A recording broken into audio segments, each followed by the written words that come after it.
Lily and the Lion. A merchant, who had 3 daughters, was once setting out upon a journey. But before he went, he asked each daughter what gift he should bring back for her. The eldest wished for pearls, the second for jewels. But the third, who was called Lily, said, "Dear father, bring me a rose." Now it was no easy task to find a rose, for it was the middle of winter.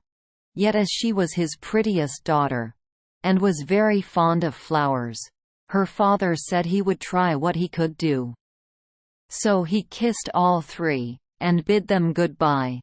And when the time came for him to go home, he had bought pearls and jewels for the 2 eldest, but he had sought everywhere in vain for the rose. And when he went into any garden and asked for such a thing, the people laughed at him, and asked him whether he thought roses grew in snow. This grieved him very much, for Lily was his dearest child. And as he was journeying home, thinking what he should bring her, he came to a fine castle. And around the castle was a garden, in one half of which it seemed to be summer time and in the other half winter. On one side the finest flowers were in full bloom, and on the other everything looked dreary and buried in the snow. "A lucky hit," said he, as he called to his servant, and told him to go to a beautiful bed of roses that was there, and bring him away one of the finest flowers.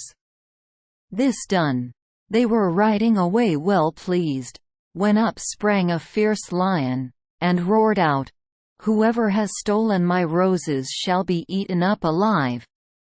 Then the man said, "I knew not that the garden belonged to you. Can nothing save my life?" "No," said the lion, "nothing, unless you undertake to give me whatever meets you on your return home. If you agree to this, I will give you your life, and the rose too for your daughter." But the man was unwilling to do so and said, "It may be my youngest daughter, who loves me most, and always runs to meet me when I go home." Then the servant was greatly frightened, and said, "It may perhaps be only a cat or a dog." And at last the man yielded with a heavy heart, and took the rose, and said he would give the lion whatever should meet him first on his return. And as he came near home, it was Lily, his youngest and dearest daughter, that met him. She came running, and kissed him, and welcomed him home. And when she saw that he had brought her the rose, she was still more glad. But her father began to be very sorrowful, and to weep, saying, "Alas, my dearest child, I have bought this flower at a high price, for I have said I would give you to a wild lion. And when he has you, he will tear you in pieces, and eat you." Then he told her all that had happened, and said she should not go, let what would happen. But she comforted him, and said, "Dear father, the word you have given must be kept. I will go to the lion, and soothe him.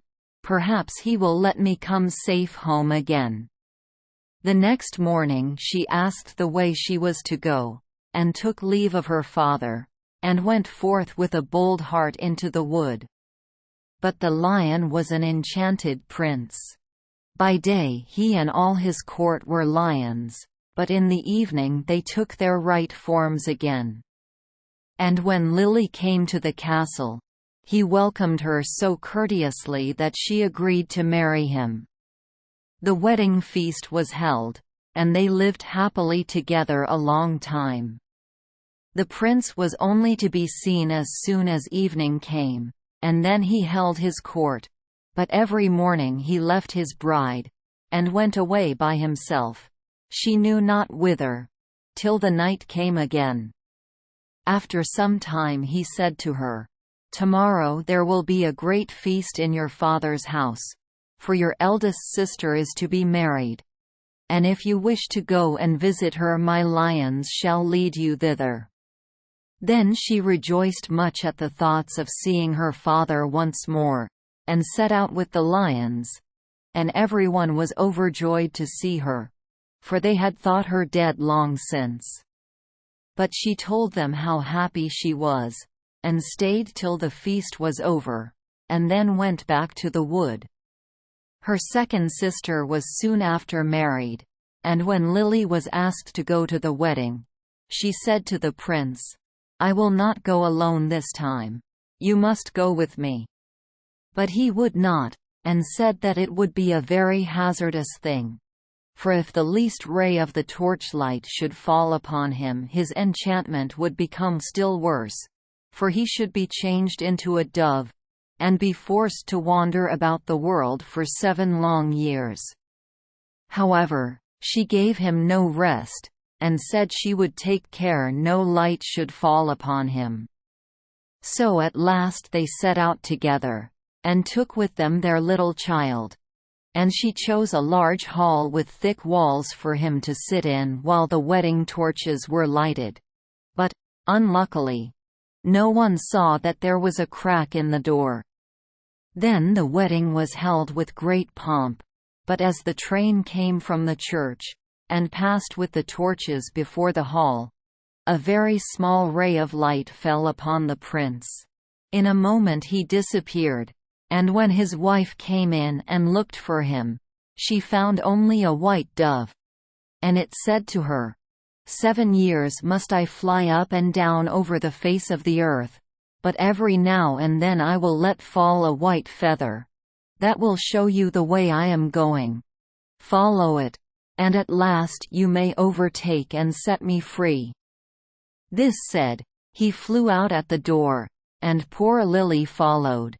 And every now and then a white feather fell, and showed her the way she was to journey. Thus she went roving on through the wide world, and looked neither to the right hand nor to the left, nor took any rest, for 7 years. Then she began to be glad, and thought to herself that the time was fast coming when all her troubles should end. Yet repose was still far off, for one day as she was traveling on she missed the white feather, and when she lifted up her eyes she could nowhere see the dove. "Now," thought she to herself, "no aid of man can be of use to me." So she went to the sun and said, "Thou shinest everywhere, on the hill's top and the valley's depth. Hast thou anywhere seen my white dove?" "No," said the sun, "I have not seen it. But I will give thee a casket. Open it when thy hour of need comes." So she thanked the sun, and went on her way till eventide. And when the moon arose, she cried unto it, and said, "Thou shinest through the night, over field and grove. Hast thou nowhere seen my white dove?" "No," said the moon, "I cannot help thee, but I will give thee an egg. Break it when need comes." Then she thanked the moon, and went on till the night wind blew. And she raised up her voice to it, and said, "Thou blowest through every tree and under every leaf. Hast thou not seen my white dove?" "No," said the night wind, "but I will ask 3 other winds. Perhaps they have seen it." Then the east wind and the west wind came, and said they too had not seen it. But the south wind said, "I have seen the white dove. He has fled to the Red Sea, and is changed once more into a lion. For the 7 years are passed away, and there he is fighting with a dragon. And the dragon is an enchanted princess, who seeks to separate him from you." Then the night wind said, "I will give thee counsel. Go to the Red Sea. On the right shore stand many rods. Count them, and when thou comest to the 11th, break it off, and smite the dragon with it. And so the lion will have the victory, and both of them will appear to you in their own forms. Then look round and thou wilt see a griffin, winged like bird, sitting by the Red Sea. Jump onto his back with thy beloved one as quickly as possible, and he will carry you over the waters to your home. I will also give thee this nut," continued the Night Wind. "When you are halfway over, throw it down, and out of the waters will immediately spring up a high nut tree on which the griffin will be able to rest. Otherwise he would not have the strength to bear you the whole way. If, therefore, thou dost forget to throw down the nut, he will let you both fall into the sea." So our poor wanderer went forth, and found all as the Night Wind had said. And she plucked the 11th rod, and smote the dragon. And the lion forthwith became a prince, and the dragon a princess again. But no sooner was the princess released from the spell, than she seized the prince by the arm and sprang on to the griffin's back, and went off carrying the prince away with her. Thus the unhappy traveller was again forsaken and forlorn. But she took heart and said, "As far as the wind blows, and so long as the cock crows, I will journey on, till I find him once again." She went on for a long, long way, till at length she came to the castle whither the princess had carried the prince. And there was a feast got ready, and she heard that the wedding was about to be held.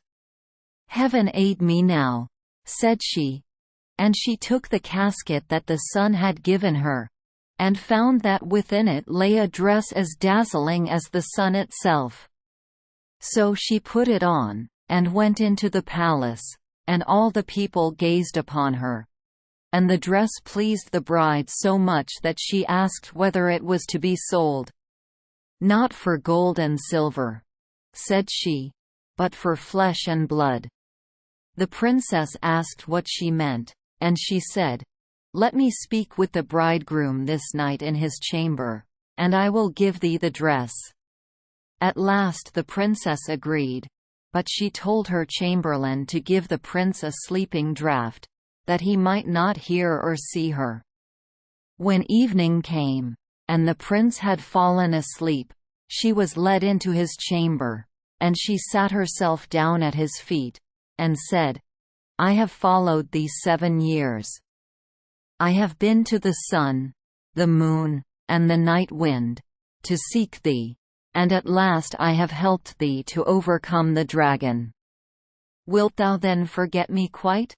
But the prince all the time slept so soundly, that her voice only passed over him, and seemed like the whistling of the wind among the fir trees. Then poor Lily was led away, and forced to give up the golden dress. And when she saw that there was no help for her, she went out into a meadow, and sat herself down and wept. But as she sat she bethought herself of the egg that the moon had given her. And when she broke it, there ran out a hen and 12 chickens of pure gold, that played about, and then nestled under the old one's wings, so as to form the most beautiful sight in the world. And she rose up and drove them before her, till the bride saw them from her window, and was so pleased that she came forth and asked her if she would sell the brood. "Not for gold or silver, but for flesh and blood. Let me again this evening speak with the bridegroom in his chamber, and I will give thee the whole brood." Then the princess thought to betray her as before, and agreed to what she asked. But when the prince went to his chamber he asked the chamberlain why the wind had whistled so in the night. And the chamberlain told him all: how he had given him a sleeping draught, and how a poor maiden had come and spoken to him in his chamber, and was to come again that night. Then the prince took care to throw away the sleeping draught, and when Lily came and began again to tell him what woes had befallen her, and how faithful and true to him she had been, he knew his beloved wife's voice, and sprang up, and said, "You have awakened me as from a dream, for the strange princess had thrown a spell around me, so that I had altogether forgotten you. but heaven hath sent you to me in a lucky hour." And they stole away out of the palace by night unawares, and seated themselves on the griffin, who flew back with them over the Red Sea. When they were halfway across, Lily let the nut fall into the water, and immediately a large nut tree arose from the sea, whereon the griffin rested for a while, and then carried them safely home. There they found their child, now grown up to be comely and fair, and after all their troubles they lived happily together to the end of their days.